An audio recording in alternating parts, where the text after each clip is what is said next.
ये जो फिल्म है ना, लोगों के वो जो है मन को गुदगुदा रही है।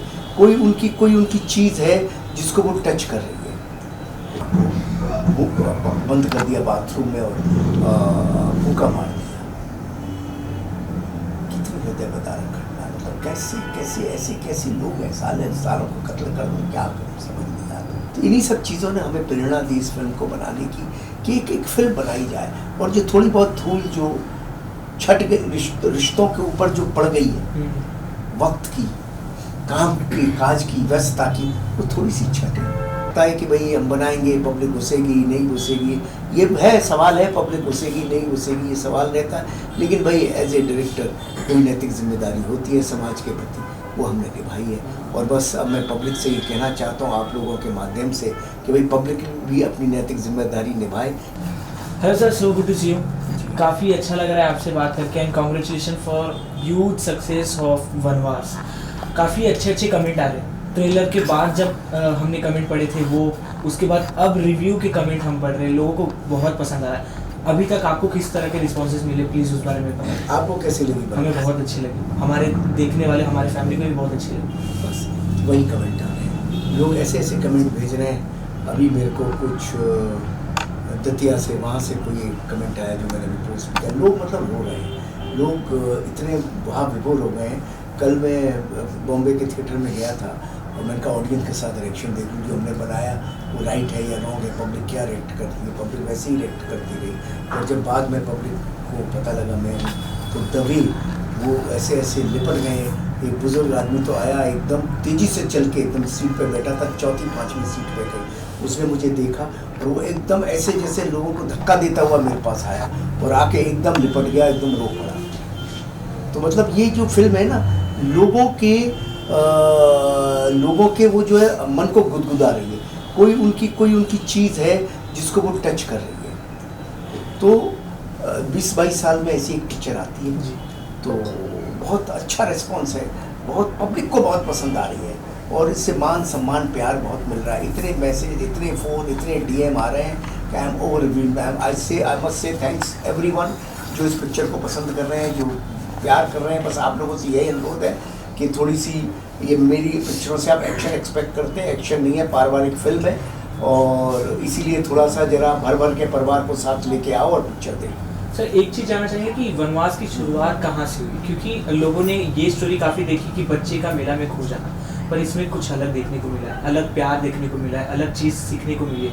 उस बारे में सर देखिए क्या है कि बहुत सी घटनाएं हमने जीवन में देखी हैं, बहुत सी। आज ही मैं एक घटना पढ़ रहा था, आज ही आया, आज तक के किसी चैनल पे आया, कि जिसमें कि एक लड़के ने अपनी बूढ़ी माँ को बंद कर दिया बाथरूम में और फूंका मार दिया।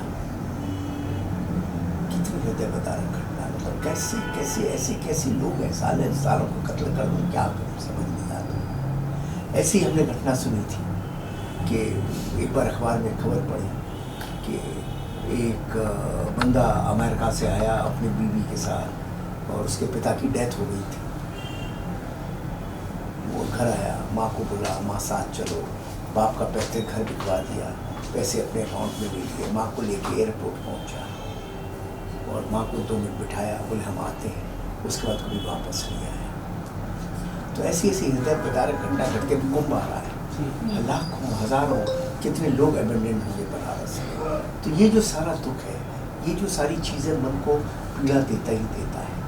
गदर 2 ने, भगवान ने इतना कुछ दे दिया, ऑडियंस ने इतना कुछ प्यार दिया, तो मन में आया कि समाज के लिए भी हमारा कोई कर्तव्य है। तो बेसिकली ये जो फिल्म मैंने बनाई है, ये फिल्म समाज के लिए जो एक ऐसे डायरेक्टर, मेरा कोई नैतिक कर्तव्य है कि कोई कथा, कोई कहानी में कॉमर्शियल एक्शन, मारधाड़ ये तो सभी कर रहे हैं, मैं फिर आगे कर लूँगा, करते ही आया हूँ। लेकिन एज ए फिल्मकार कोई मेरी जिम्मेदारी है कि नहीं सोसाइटी के लिए। तो मैंने सोचा एक ऐसी फिल्म बनाई जाए जहाँ के पिता और पुत्र के और परिवार के रिश्तों की बात करें हम लोग, और जो हर बच्चा अपने माँ बाप को प्यार करता है, आप सब भी करते हैं, ऐसा नहीं करते, लेकिन कहीं ना कहीं टेकर फॉर ग्रांटेड ले लेते हैं, कहीं ना कहीं हम भूल जाते हैं, और कहीं ना कहीं हमें ऐसा लगता है कि यार ठीक है, माँ बाप है यार, क्या है। और एक हर घर में वनवासी है, बैठा है बेचारा 70 साल का बाप, आपके पास समय ही नहीं है बात करने का, घर में दाखिल होते हैं, कहते हैं कैसे बाबूजी आप, उसके बाद अपने कमरे में चले जाते हैं, अपने फ़ोन, अपने लैपटॉप, अपनी दुनिया में बिज़ी हो जाते हैं। बाप आपसे बात करना चाहता है, वो सोचता है चले मेरा बेटा बिज़ी है, कोई नहीं कल करूँगा। वो बेचारा ऐसे तन्हाई में घुटते घुटते घुटते घुटते रह जाता है बनवासी की तरह। तो ये सब चीज़ें हमने रियल लाइफ में देखी हैं। तो इन्हीं सब चीज़ों ने हमें प्रेरणा दी इस फिल्म को बनाने की कि एक फिल्म बनाई जाए, और जो थोड़ी बहुत धूल जो छट गई रिश्तों के ऊपर जो पड़ गई है, वक्त की, काम की, काज की, व्यस्तता की, वो थोड़ी सी छटे और आदमी पिता और माँ को थोड़ा सा वक्त दे, जैसे कि जब वो छोटा था उसके माता पिता ने उसे दिया। लास्ट में, इस फिल्म के लास्ट में हम लिखते हैं, आप लोगों ने फिल्म देखी हुई थे, go and hug your parents. Theatre में लोग हग कर रहे हैं एक दूसरे को, ऐसा हो रहा है, उठते माँ बेटे को एक दूसरे को देखते अचानक उससे लिपट जाते हैं, ऐसा फील आ रहा है। बिल्कुल सर, काफ़ी अच्छा लगा। और आपने जो रियल इंसिडेंट की बात की, फिल्म में एक लाइन कही गई है जो मुझे काफ़ी ज़्यादा टच की कि 2.5 लाख खर्च के जो हमने डैडी का डेथ सर्टिफिकेट बनाया, हमारे लिए यही डैडी। ऐसे रियल लाइफ में भी काफ़ी होते हैं प्रॉपर्टियों के, ऐसे झगड़े झंझट होते हैं। अरे साले कहाँ लेके जाकर, बोलता है ना उत्कर्ष का वीरू करेक्टर कि कौड़ियों में तुमने अपना कौड़ियों के बदले तुमने खजाना खो दिया, बोलते ही है ना। तो ये सब है, आप तो खजाना ही है, खजाने से ज़्यादा है। हाँ जी, आपका भी कोई सवाल है? इवन कहना चाहूँगी कि इसके पहले जो ऐसे पेरेंट्स और बच्चों पे मूवी बनी थी वो बागबान थी जी, जो सबके दिलों को छुई थी, और आप ये जो वनवास लेकर आए हो, ये भी एक ऐसा ही स्टोरी है जो कि आज की जनरेशन फॉलो कर रही है। उसके बारे में क्या कुछ कहना चाहेंगे? जब आप स्क्रिप्ट लिख रहे थे, जैसे तो बहुत, जब मुझे लोग इससे बागवान से कंपेयर करते हैं या बागवान के समक्ष खड़ा करते हैं, तो आई फील वेरी प्राउड, क्योंकि बी आर चोपड़ा साहब के साथ मैं असिस्टेंट था, उनसे मैंने सीखा था पति पत्नी वो बर्निंग ट्रेन, जितो भी थोड़ा बहुत जो काम आता है मुझे उनकी वजह से ही आता है। तो आज उनकी पिक्चर से जब कोई मेरे को तुलना करता है, तुलना तो बहुत बड़ी चीज़ है, वो तो बहुत ग्रेट डायरेक्टर थे, उनकी पिक्चर से मेरी तुलना हो भी नहीं सकती, मगर थोड़ा उसके समकक्ष हल्का सा भी रखते हैं तो आई फील प्राउड। अवतार, राजेश खन्ना साहब की ये सब 20-20 साल में एक पिक्चर आती है, ये आ गई, और लोग बनाते नहीं हैं। लोगों को लगता है कि भाई हम बनाएंगे, पब्लिक घुसेगी नहीं घुसेगी, ये है सवाल है, पब्लिक घुसेगी नहीं घुसेगी ये सवाल रहता है, लेकिन भाई एज ए डायरेक्टर कोई नैतिक जिम्मेदारी होती है समाज के प्रति, वो हमने निभाई है। और बस अब मैं पब्लिक से ये कहना चाहता हूँ आप लोगों के माध्यम से कि भाई पब्लिक भी अपनी नैतिक जिम्मेदारी निभाए। इस फिल्म में एंटरटेनमेंट के साथ साथ वो जो इमोशन का जो फील मिलेगा ना, आपके दिल, आपके हृदय रुंध जाएगा। तो आप इस पिक्चर को देखें, और इसमें ये फिल्म नहीं, एक मिशन है, इस मिशन को आगे बढ़ाएं। और ये संदेशा कि गो हग योर पेरेंट्स, आप, पिता सर्वोपर है, पिता के ऊपर कोई नहीं, माँ के ऊपर कोई नहीं, सारे ये आप जानते तो हैं, लेकिन क्या कहना पड़ता है, बार बार कहना पड़ता है। जब तक एक बात को आप 10 दफ़े कहते नहीं हो, आज का टाइम है, उसको समझ नहीं आता, समझे ना। तो ये संदेशा मैं कहना चाहता हूँ, ताकि लोगों में एक जो वनवास जो दिलों में छा गया है वो छटे, और प्यार की धारा फिर से परिवार में बहे। यही मेरा मकसद है, यही मेरा इरादा है। इवन वनवास की जो स्टोरी है, सब कुछ तो दिल पे छाते हैं, और इसी के साथ इसमें नाना पाटेकर जी लोगों के दिल में और ज़्यादा छाप है। तो ये तो अभी फिलहाल कई सालों से ज़्यादा कुछ प्रोजेक्ट्स कर रहे थे, तो आप इन्हें कैसे मनाए, वो कुछ शेयर करना बस उनको मैंने कहानी सुनाई, और पहली मीटिंग में ही हाँ कर दी उन्होंने, कहानी अच्छी, कौन इस रोल को ना करेगा, हो गया बस।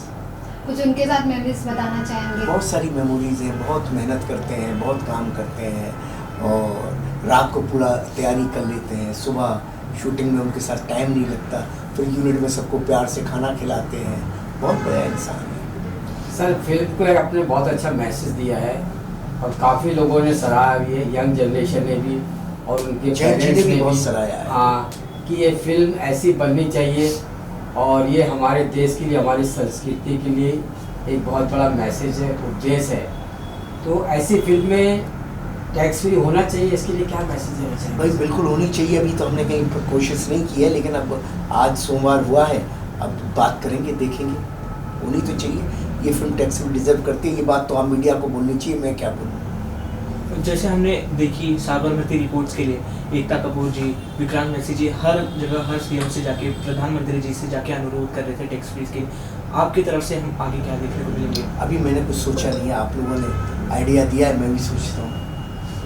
आपने इसमें जिस तरह से बच्चे और पेरेंट्स की अटूट प्यार को दर्शाया है, आपसे जानना चाहेंगे कि उत्कर्ष जी को आपने कौन सी एक सीख दी, एक कौन सी चीज़ समझाई इंडस्ट्री में आने से पहले? मैंने उससे यही समझाया कि भाई तू अपने करेक्टर पे ध्यान दे, जो वो करता ही था ब्रदर में भी किया, और कुछ मत सोच दूसरे क्या कर रहे हैं, दूसरे अपना करेक्टर निभा रहे हैं, और तू अपने करेक्टर पे ध्यान दे, तू अपने करेक्टर को राइटली निभा।